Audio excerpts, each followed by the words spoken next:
Data.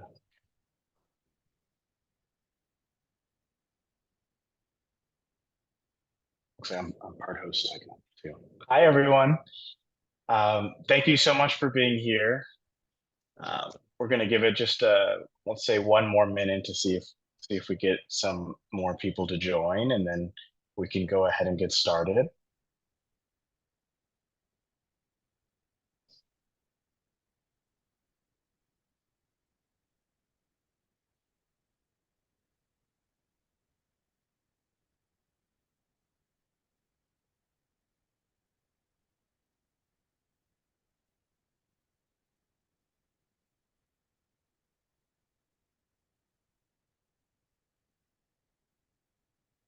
Perfect. Well, since we're recording this session, I'm going to go ahead and get started because I want to make sure that we give Vince as much time as possible, and for people that aren't able to join today, they can access the recording, and that'll give that opportunity for people to see everything. So first off, I just want to say welcome, everyone. Um, you know, we're going to go ahead and get started. Thanks for joining our 1 hour virtual Meet the Candidates session for candidates running for the Multnomah County Commissioner position for District 4. Today, we're welcoming Vince Jones-Dixon. I am moderating this session. My name is Julian Thomas. I have been a supporter of the advocacy group within Impact Northwest. This session is hosted by a number of Portland area nonprofits doing really great work in the community. I think we have a slide we can share. Perfect. So, I just want to make sure I give a special thanks to the groups on this list, but we have the Portland Tenants United, Blanchett House, SEI, Northwest Pilot Project, Path Home, Transition Projects, Our Just Future, Impact Northwest, William Temple House, and the Welcome Home Coalition. We are really grateful for this opportunity. Through these Meet the Candidate sessions, we hope to engage with multiple stakeholders and learning more about each candidate, their background, and their vision for Multnomah County. As a 501c3 nonprofit, it's important to note that we don't endorse any candidate. We do feel that it's our civic our responsibility for engagement and for advocating for the communities that we work with, and that it's very important. So with that, let's set the scene for some ground rules before we get started. So important rules, we just want to make sure that all participants are treated with respect and treat others with respect. What that means is bias, racist, homophobic, other forms of hate are not tolerated. We have moderators for that reason. We have turned off all microphones unless invited to unmute. So what that means is during the Q&A, please use the chat function for questions or raise your virtual hand. As far as how that process works, if you go to I believe the reactions section, there's a button there where you can click raise hand. And during that section, my goal as the moderator will just be to make sure that we answer questions in the order that they come in. And if there are comments that Vince isn't able to see, I'll make sure that we can come to those, and I'll announce those as well if they're relevant. So this event isn't recorded, so I'm sure everybody that came in heard that this is being recorded. I love that Zoom gives you that alert, so there's no surprises. Someone's going to see everything I'm saying. So, but really excited for this process. Vince is going to have 20 minutes to speak, and then the next 30 minutes, we're going to open it up for questions for the audience. With that, I'll go ahead and open the floor up. Welcome, Vince Jones-Dixon. Thanks for joining us. Let's start your 20 minutes. Thank you, Julian, and thank you everyone that's taking the time out this afternoon to have the lunch and meet and greet. I tend to speak for about 7 minutes because I want to hear more from you all, and I sent over a list of questions about a week and a half ago that I would love to get your feedback on. So we'll revisit that, but I'll start with myself. Again, my name is Vince Jones-Dixon. I'm a Portland native. I grew up in Northeast Portland, and currently, obviously, I live in Gresham. I've been serving on city council since 2020, but before all of that, I attended De La Salle North Catholic High School, graduated from Mount Hood Community College with a degree in just communications and broadcasting. And I spent the last 16 years outside of city council serving families in the death care industry. So I'm a licensed funeral director and a business development manager here in the death care industry. And I've managed about 14, a string of funeral homes here in the Pacific Northwest. I'm number 4 out of 12 kids. I've been married for about 12 years, 13 years. My wife is on, so she will keep me honest there. We have 2 beautiful kids. We have a 13-year-old and a 7-year-old. All of they spent most of their life here in Gresham. What led me to public office was actually a conversation that I had with my brother about 10 years ago. We were driving through Rockwood, and as we were driving through Rockwood, he began to describe the community. And at one point in time, he said, Vince, or he said, V, these kids need to see something different. And he said he wanted to start an after school program focused on math and science. And he said, and then he followed up by stating that one of the main things that's missing in the community is connecting community, family, and kids to resources. About 3 months after that conversation, my brother got shot and killed in that same community, less than a block away from where we had that initial conversation.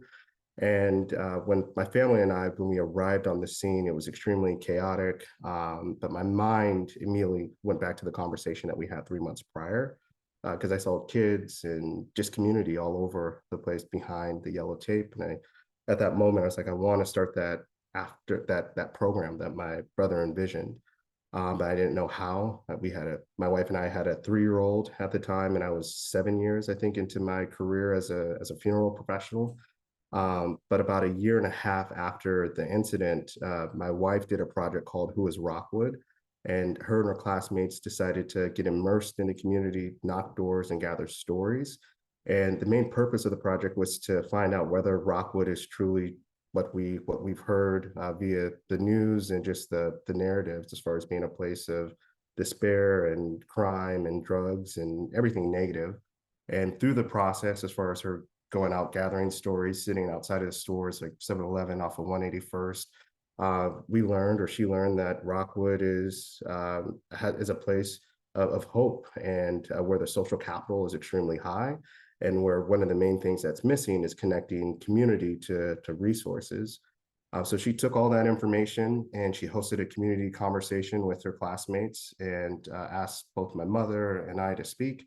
And we did. And at the end of that presentation, or that community meeting, a couple of community members walked up to my mother and I with tears in their eyes, and they said that they were there the day that my brother got hit. And they said that he didn't receive any medical care, and they said that they recorded his final moments and asked me if I would like to see the video. I said, yeah, of course. I thought they were stretching the truth, but they sent me the video. This was 2015. Sent me the video, watched it, and in the video you could see about 10 to 15 community members around my brother rendering care, and then you could see the first responders. Uh, I'm going to be politically correct, not there was zero effort as far as providing care to my brother. And at one point in time in the video, you can hear community members asking, why aren't they helping? Why aren't they helping? Why aren't they helping? And after I watched the video, I began to think about I began to ask the same question, like, why aren't they helping? Were they not helping because they were in Rockwood? Were they not helping because my brother was known for fighting? He was active. Active gang member? Is it because he had tattoos, or is it because he was wearing blue? Why? And that propelled me into this mission to find out why. So I got more involved in community conversations around public safety, around the government, and just expectations as far as how do we serve our community, and that's everyone in our community. So I spent about 4 or 5 years engaging in community conversations around community safety with our law enforcement and fire department and city leaders, specifically within our urban renewal district in Rockwood. Helped out. I got tapped to help out with the economic development project. I was a community liaison, so I went out, knocked doors, and gathered stories for the Rockwood Market Hall, which is a development that Roy Kim and Matt Brown led through the city. And through the process, I began to learn how important it is to have representation at the top, meaning on our city council. During that time period, for about 4 or 5 years, folks would always ask me, Vince, would you, this was in 2015 or 2016. I think Lori Stegman was the first person to ask me to consider to run. I was like, I don't even know how the water works here within our city. I don't even know what it means to be a city councilor. I was like, no. And then in addition to that, we had a son.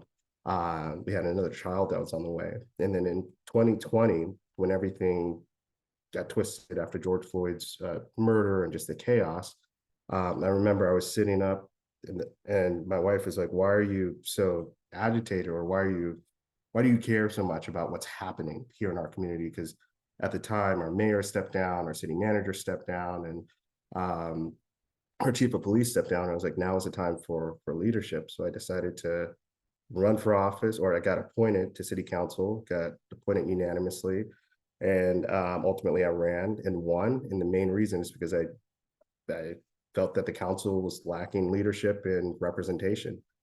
So I got appointed, ran. The very first thing that we did, or that I did, was develop the youth services program that my brother dreamt up.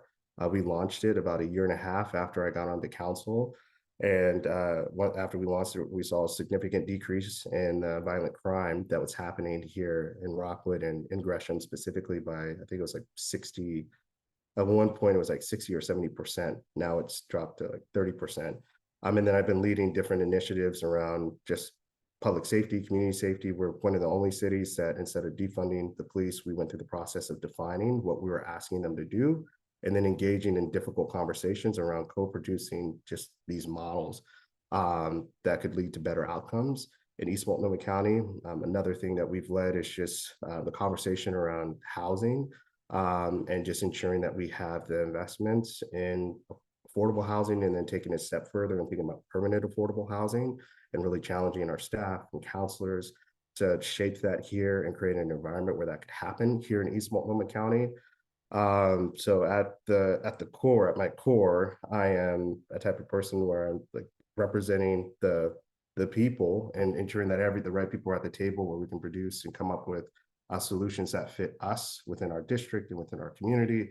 And I'm a proponent of like, how do we do that together? And a lot of that has come from not only my work in the death care industry, but also just following the work of Rwanda, which is a country in East Africa that had a horrific genocide back in 1994. But since then, Rwanda is it's been 30 years since the genocide. It's known for just the amount of progress that country has been able to make around just unity and reconciliation and economic development. So I try to take some of those same principles and practices as far as my work here, or how I lead here on city council. That is a mouthful. I'll shift to why the county and why now. One main reason is just and this is no shade on the current leadership, just the lack of leadership and representation for our district. I feel like we have more than enough resources, but I think we're lacking just leadership and just focus. And I'll leave it there, since I'll just leave it there. My main three things that I'm focused on is community safety. Specifically, how are these systems creating better outcomes for everyone, especially those that are most in need? And then addiction and behavioral health services, and then lastly, housing and homelessness. Currently, I serve on the board of Cultivate Initiatives. I've learned so much over the last 3 years that I've been connected to Caleb and the team. And that's just that same culture is just how I lead as far as for and with community, and vetting everything. Like I always ask, I've challenged our counselors or my colleagues, both leaders and the people that we serve, like, how do we evaluate what's working and what's not working, and then figuring out a path forward together. Like I said, I promised 7 minutes. So I would love to hear from all of you as far as questions are concerned, and I'll do my best to answer any questions that you might have. Thank you, Vince. Let's definitely open it up for questions. So please feel free to enter your questions in the chat or raise your virtual hand, and we can unmute you. As we're waiting for questions to roll in, happy to kick off that process. You know, one of the things that you mentioned about you know, investing more in affordable housing and permanent housing. I know within Impact Northwest, one of the things we've looked at is, or one of the big areas of focus is homeless prevention. And I'm curious to know, where see things in that space, and where you see how that strategy could look if elected.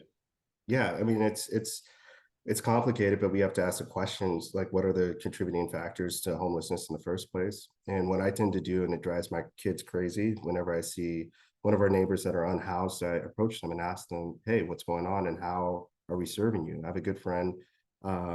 His name is Robert Jimenez. He was unhoused, and he was sleeping in in our parking lot at the funeral home about 3 years ago. And I asked him what's going on, and he pretty much, he was afraid, he was timid. He didn't want to share his story with me. And ultimately, after weeks of engagement, he said, I struggle with addiction. And he said, I wish I had a place where I could use and get the help that I need to work through my trauma. And so I can get back on my feet. He ended up taking his life, or ending his life, 3 months after that conversation, because there wasn't a pathway for him. And those are the opportunities that we have as electeds and as service providers, to create an environment where we can work through our stuff. Um, Also, the cost for rent in of itself. I mean, the cost of living and things; those are contributing factors. Um, and there's a whole host of contributing factors, but the county, I think we could do a better job as far as figure out how do we identify or create a space where we can talk about our truths, and then have pathways for us and tools where we can work through our stuff, whether it's rent assistance, programming, wraparound services. That's why I popped that question in the chat around SHS dollars. How much of those dollars are coming to you all? Are they coming to you all? And I talk about District 4, and then how do we, when you think about calls for service and things like that, is it working, and um, what adjustments should be made, in order to ensure that these things are happening. So I guess that's my question. I know Andy's on the call from Our Just Future. Good to see you. Um, are the SHS dollars working, and are they coming to you? And what recommendations do you have for the county? Yeah, I'm happy to jump in. Good to see you, Vince. Good to see you too. Um, so I would say for Our Just Future, we do receive, I don't have a number in front of me, but we do receive a significant allocation of SHS dollars that we use for three primary purposes. One is to operate our three homeless shelters, including the Gresham Women's Shelter. So we do have a shelter located in Gresham. Actually, two of our three shelters, I think, are located in what would be your district. So we are receiving SHS support for shelter work. We're also receiving SHS dollars for long-term rent assistance and case management. So we're pretty successfully moving people with SHS dollars into permanent housing. And in some cases, that's permanent supportive housing, some of which is in neighborhood-based, privately owned, private market housing, some of which is within housing in our affordable housing portfolio. And then the third use is prevention. So we do have allocations of SHS dollars to help prevent people from falling into homelessness. My answer is really a theme that I've been sounding lately. I think we're seeing a lot of success at the individual level. I think most of the providers on this call would say our homeless programs are individually very successful, and in particular with respect to preventing homelessness. I think the data we often don't talk about out of the Joint Office is, while we're struggling perhaps to shrink the unsheltered population in Multnomah County, it also hasn't increased substantially in the last several years since HHH was passed, in large part because of all the good prevention work that providers on this call and all across the community are doing. I think the figure I heard is somewhere between 25 and 30,000 people were served using SHS and related dollars provided by the Joint Office of Homeless Services last year. If 10% of that group fell into homelessness or unsheltered homelessness, the problem would be 50% worse on the streets. So there is a lot of success happening. Where I think we need to do the work is the programs are working. We're seeing individual success. It has not been built into a true system. So I think we're all working very individually. And we will approach this problem as a set of individualized solutions, but not as a collective public system to ensure that everybody is housed and remains housed and deserves a home. So that I think is a distinction I would draw.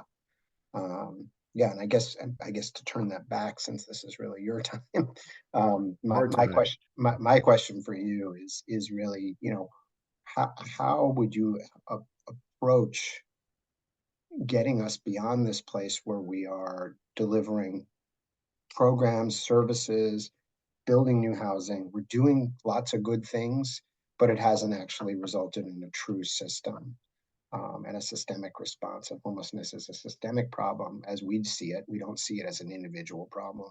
It's experienced by individuals, but it is not a result of something that we need to change on the level of the individual. It's something we need to change in how we build a system and deliver housing. So I'm just wondering what your thoughts are on that, and if elected, how you would help work with us as providers to build that system. Yeah. I really, really appreciate that question. And I think of everything. I feel like all systems need to go through that process when you think about the education system and our carceral system. So specifically within the housing system, I believe this is how I would approach it, and this is what I want to encourage our council or commission to do. I know you guys meet regularly with the various leaders, but we need to come collectively and identify that we are going to develop a collective system that's going to do the things that you just mentioned, and then set up a timeline as far as over the next 6 months we're going to develop the system, and it's going to look like X, and then we're going to refine the system over the next 4 years or 5 years to fix and truly address this issue that we have within our community. I know it sounds really, really simple, but that's the same exact thing that Rwanda had to do when they were cleaning up their country post the genocide. And I think that's the thing that's missing. Good question. All right. We do have a question from Mike as well. It says, thanks for being with us today. Have you seen the recent, I think it's the housing rental assistance program that the city and the county rolled out, and what do you think about how it may change and improve our commitment to our homeless crisis? I've heard about it. My wife is a housing fanatic, but I haven't looked into it personally.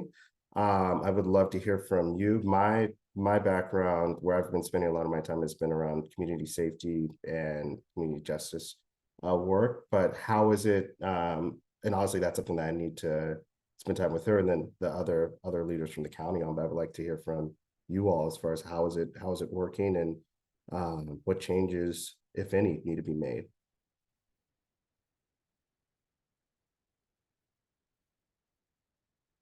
I guess I'll push it back to Mike.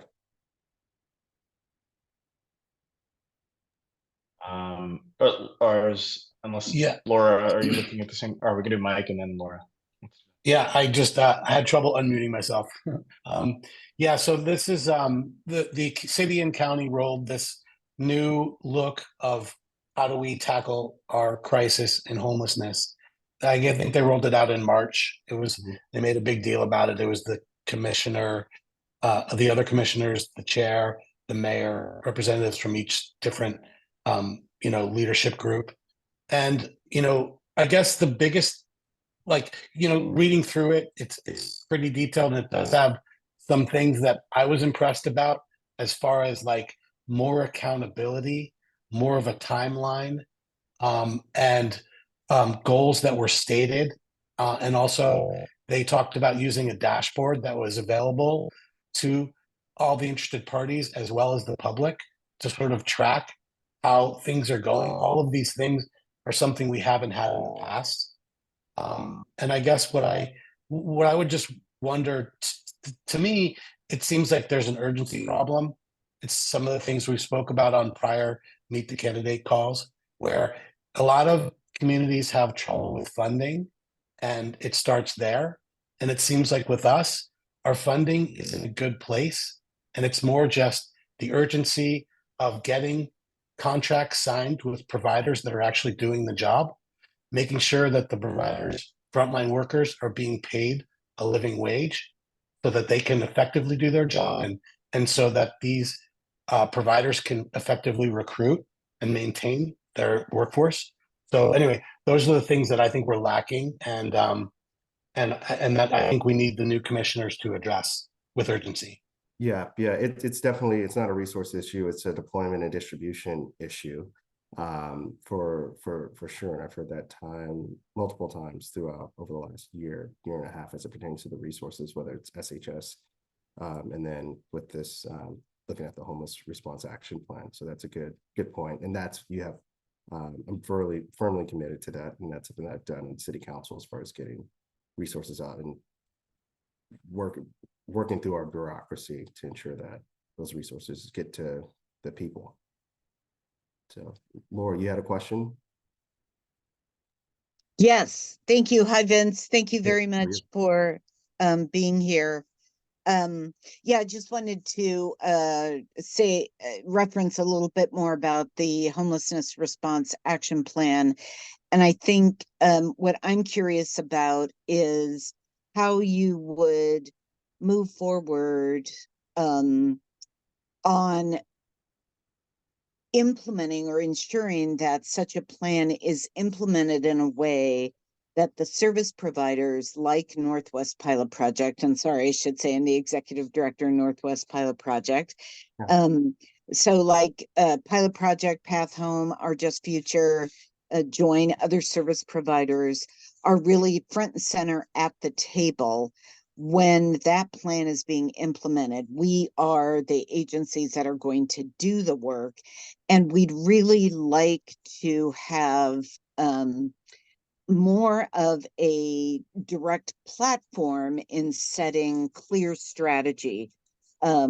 A little bit to what Andy Miller was saying, we all have great programs, but we need to be unified in a strategy. I think the homelessness response action plan lays out a strategy, but it seems to leave sort of a gap in where we weigh in. So I'm curious about how you would address ensuring that organizations that do the direct service work, whether it's outreach or inreach or housing placement or housing provision, are really at the table to have the best success possible. Thanks. Yeah, you're welcome. Thank you, Laura. And I apologize for the look on my face. Were you seeing that I haven't looked through the HRAP program? It sounds like you weren't a part of, your organizations weren't a part of the process as far as developing the program. So we weren't included in developing the strategy. The strategy. So Problem. when the draft was released in mid-March, it was news to many of us. Okay. We've had some opportunities to weigh in, and we've given some feedback. Some of that feedback has been accepted and folded into the plan now. But service providers do not have a role on the steering or governance committee. They don't have a role on the implementation committee. It's not really clear what our role is going to be as the plan is executed and implemented. And I think we are collectively, and I'm not, I'm somewhat speaking for all of us, but some of my colleagues may have a different opinion, but collectively, we are concerned about having the burden of implementing a program that we did not help design, and therefore may end up carrying a lot of water for a process and a set of goals that weren't created with our input, and therefore don't have the benefit of our expertise, and could possibly not result in the kind of success we think we could have. So given that this is, more with the water analogy, water under the bridge, where do we go from here? How would you, show up and address this so Yeah. that we can ultimately do the best for the people that we serve. Yeah, that's a really good question. It's very easy. Set up an advisory committee that and ensure that you have a seat at the table through that body. It was I would say we made a mistake by not including you in the process, but we can set up an advisory committee and ensure that you have a seat at the table as we're rolling this out. That's a really good point. So that's something that's something I would champion and ensure. Andy, and then we can go to the question by Molly. Is that follow up to Laura's question? It is. I guess two things I want to say. One is there is an advisory committee being set up to talk about implementation, but as Laura mentioned, the plan's already, been moving to finalization. And we asked for seats at the table on the advisory committee and we're told no. But that there will be some provider conversations around some of implementing the specific strategies. But it's important, I think, for you to hear that was a direct ask by providers that we have a seat at the advisory committee, and we were told no, it won't include providers. And let me give you one really concrete example, I think, of where the plan starts to head in direction. Or What's that? Can I respond to what you just said? Sure. Yeah, I'm known for asking why. So yeah, you have my commitment to ask why and to get that fixed. But go on to your. Yeah, I think it'd be great to hear from the chair. I mean, we want to be supportive, but I think in a concrete example that got baked into the plan very early that most providers are skeptical about is the plan really leads with a intention to increase the footprint of homeless shelters by 50%. So basically increase the current inventory of shelter beds by 1,000, and we're currently at about 2,000. I think many providers, including some on this call who operate shelter, would be somewhat skeptical about that and would rather have a conversation about what resources can we be applying to move people quickly out of existing shelters and into housing, or directly into housing and skipping shelter steps. We know some people do well in shelter. It's a good step for some people. It's not a good step for everyone. Tends to be a heavy an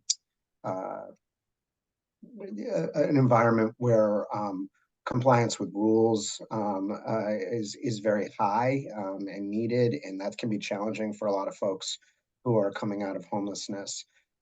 It also is a very expensive solution, and it's not a permanent solution. So that's a good example, I think, of where substantively we're going to be asked to help implement a plan that we would strategically have significant questions about.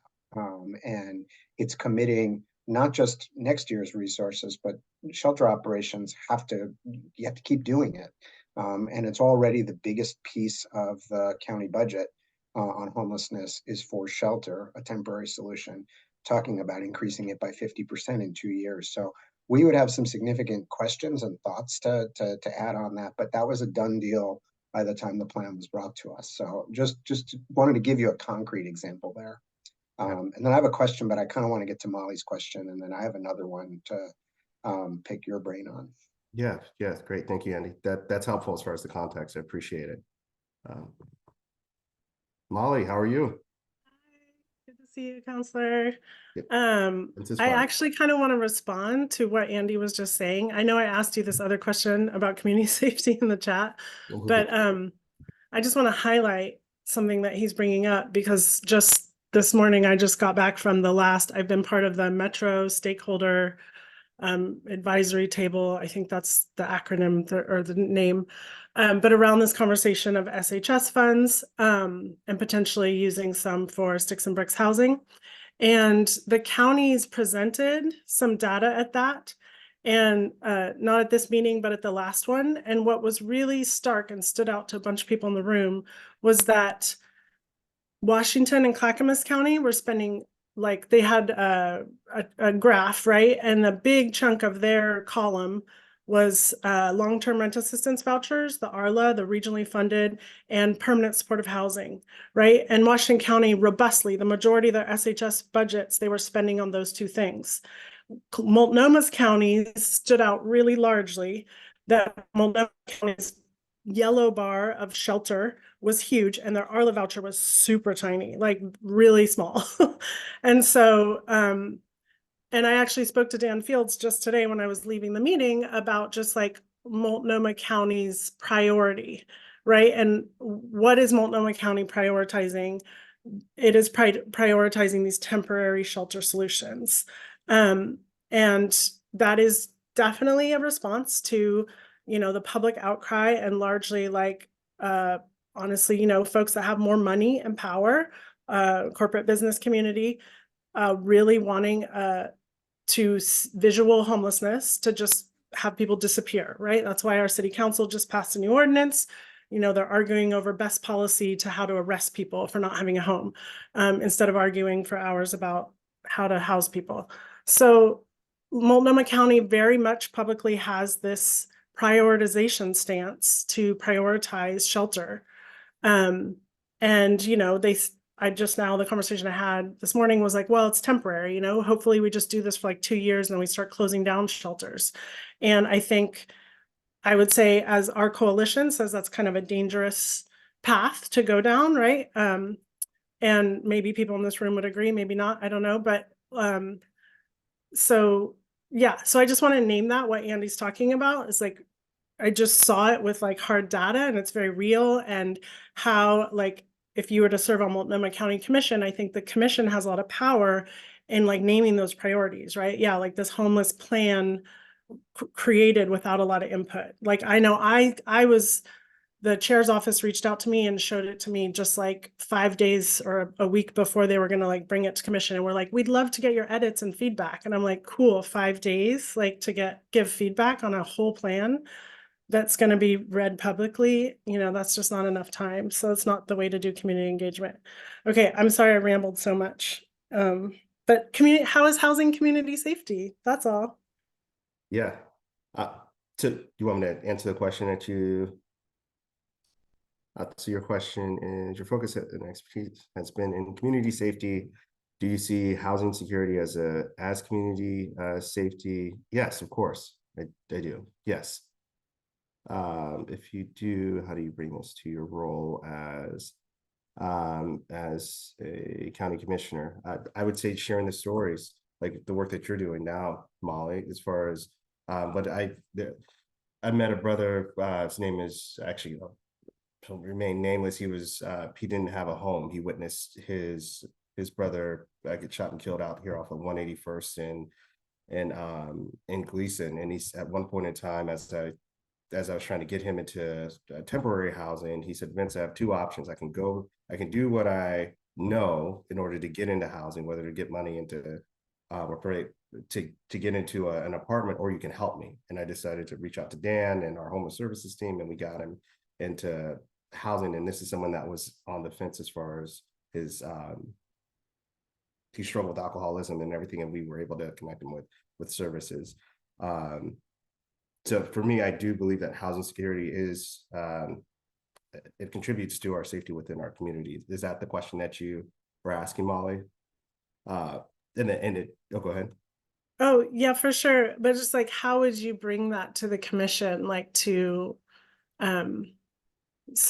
make that systemic, right? And like kind of how I was babbling earlier about what was brought up. Multnomah County's focus is on temporary solutions to reduce visual homelessness. Like, how would you bring that story of housing as community safety to implement it in a policy-wide system response? Yeah, I would say start by naming it. By using the data, clearly the difference between Multnomah County and Washington County and Clackamas County has been this. And is this what we're trying to do? As far as primarily, it looks like we're just trying to hide it. We're really not dealing and working through the real challenges. And then why are we not investing in other areas, whether it's permanent housing or building more, or thinking creatively as far as getting folks housed in general, and then working with a coalition like this to develop that process.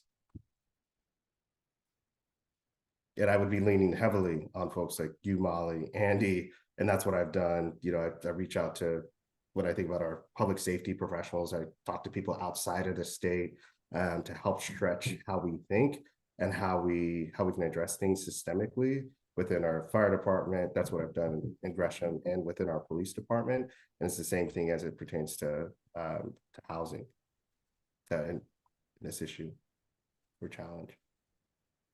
We did have I believe Andy had another question to follow that one. Yeah, thanks, Julian. So first, just one more quick comment, and that is with respect to the county budgeting.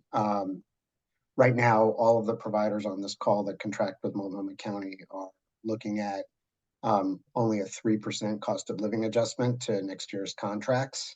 And I think we've raised with you before, we've been raising with the county for years, to someone who's making $40,000 a year in our current economic climate, 3% is just not enough to help the people doing the frontline work, providing housing security for them to afford their own housing. And so just want to make sure you're coming in understanding that there's been years of lobbying and advocacy from all the providers that we need significantly new resource investments for us to be able to pay our staff a living wage. It's just not conscionable anymore. So just wanted to lobby you a bit before you assume this position on that issue, because it's one we've been briefing the commission on for years. My question, though, really expands the conversation about affordable housing and community safety.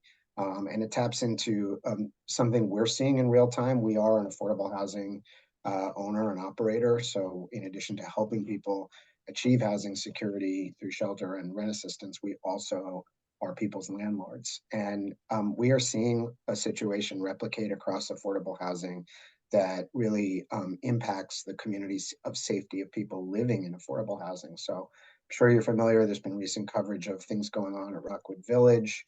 I think when we see those stories about gunfire and community safety issues inside affordable housing, we all say that could be a story about our housing.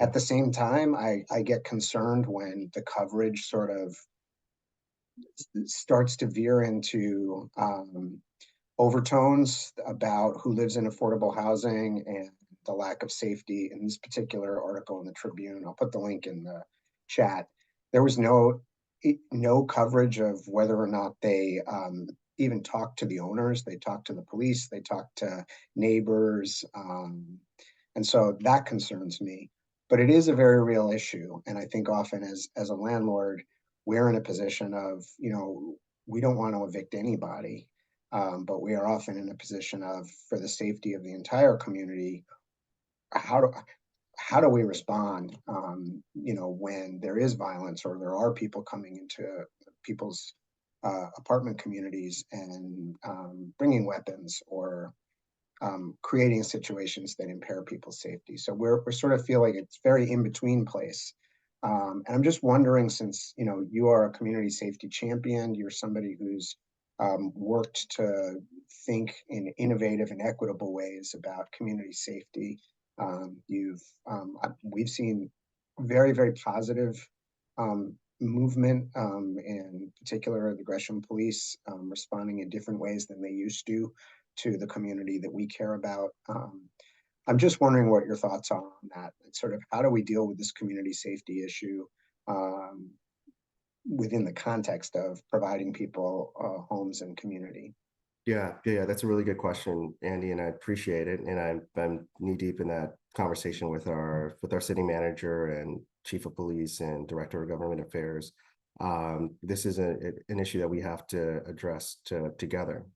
As I mentioned before, my wife is a housing champion, and she was in property management for a long period of time. So I've heard those stories across the spectrum. But specifically, if we use Rockwood Village as an example, I sat with a gentleman. I sat with a provider the other day, and they shared that, oh, you need security and you need to increase your lighting, you need to increase cameras. But going back to what my brother said 10 years ago, he said we need programming. And this was someone that was leading the fights in those set of apartment complexes. Like if my brother had an opportunity to use his gifts around numbers and engineering, and it was able to put that energy towards something different, he would still be here today, arguably. So specifically within the Rockwood Village, it's an environment where kids need help directing their energy, and then also we need a place where we can resolve our conflicts within these spaces, whether that's through, and we need to define that together. We need to go through the process. Each community is going to have to go through the process of defining that together. And that's the work that we're doing actively now with Gresham. I haven't seen the article, and I tend not to, because I'm like, you're not there, doing the work with us. 2 weeks from now, or hopefully before the summer, it's going to look completely different because we'll figure out that process. But that's in the form of bringing everyone together, identifying the challenges or what's really going on, and those contributing, and then figuring out a plan moving forward, whether it's security, additional programming, but that has to be defined within those complexes. I think a lot of time we tend to hide behind law enforcement and say, oh, they'll figure it out and they'll take care of this issue, or whomever else. But does that answer your question? I'm just speaking for Gresham specifically, but does that answer your question? Yeah, I mean, I really like the idea of increasing programming. I do think affordable housing is often funded as a physical asset. And one of the challenges of how we operate affordable housing is there's a lot of funding brought in to build it, but very, very little brought in to operate. It relies almost exclusively on the rents from the lowest income people in the community as its source of operating funds. And that's a really, I think, a broken model. And I think we're seeing not only the housing, but the people who live in it suffering as a result of that model being really under-subsidized. Exactly. What other questions do we have? Waiting, we could maybe we could use that opportunity if no other questions roll in right now, just to look at some of the questions that you've asked the group earlier. I see one that could be pertinent at the bottom is, how are the new laws affecting how we render and provide services to tenants or people that might be in a situation for more homeless prevention. But these are, if anyone feels brave or comfortable answering any of these questions, could lead to more feedback from Vince. Appreciate that, Julian, getting us back to.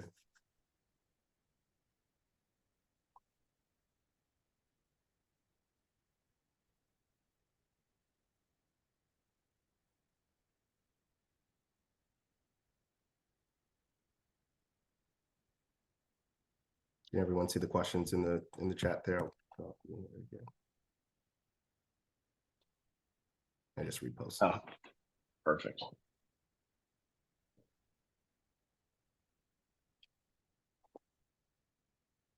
But yeah, all right, and obviously, if there are any of those questions that anyone feels comfortable reflecting on, it would be great to hear feedback as well.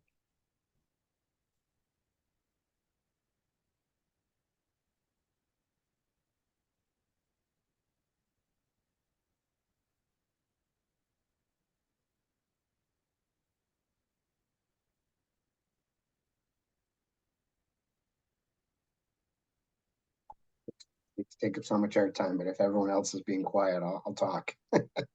I mean, in terms of the question of how long are folks staying in housing, I think we and most providers are seeing, 85 to 95% retention rates after 12 months across our different programs. That's at 12 months. And I think one of the things that we struggle with is we're not really funded to provide deep evaluation and assessment of our programs. And I would really love to see the county and the joint office create stronger feedback loops. So we really understand. I think one of the hidden challenges with organizations like ours and Impact Northwest faces, we may not work as much in volume with people who are sleeping outside, but we work in large volume with people who are chronically housing insecure, meaning every 12 months they move, or they, are living with the trauma of the possibility of eviction because they can't afford their housing.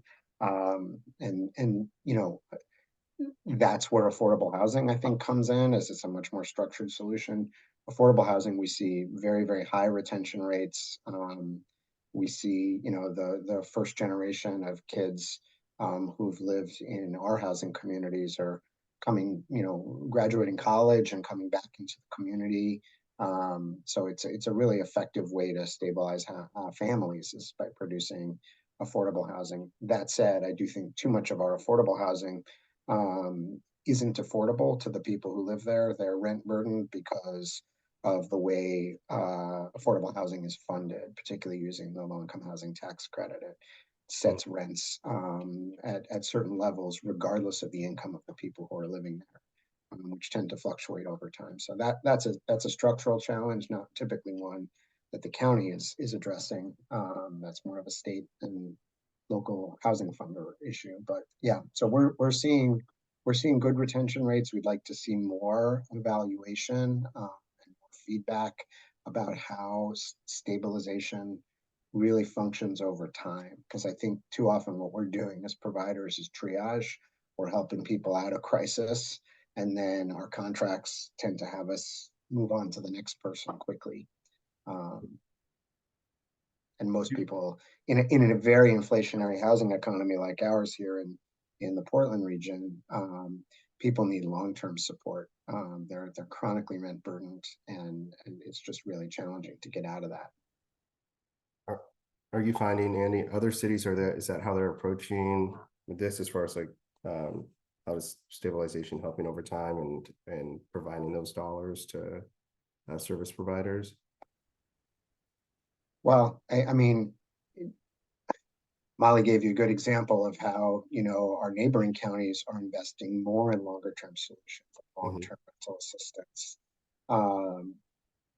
than we are. We're investing in more crisis response. And I think the homeless response action plan is very much a crisis response, political response document, as opposed to a long-term strategy to ease the housing crisis for everyone over the long term. I think what we are seeing is some communities like Seattle, Houston, experimenting with social housing models that are really intended to provide more long-term infrastructure, which is really what we need.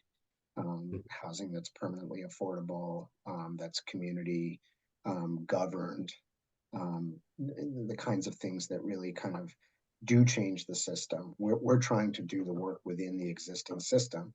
The existing system's failing so many people. We're just trying to prop it up and patch it. And I'll say one last thing about rent assistance. We need it now, but I also think in the end, it is actually preserving the huge inequity that we see in our housing system in terms of who owns rental housing, who's getting fed by those massive investments in rental assistance.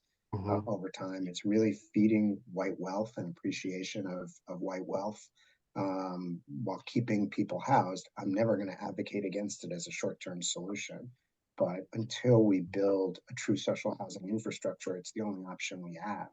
But I also think there's some downside if we don't think strategically now about investing massively in rental assistance. I see.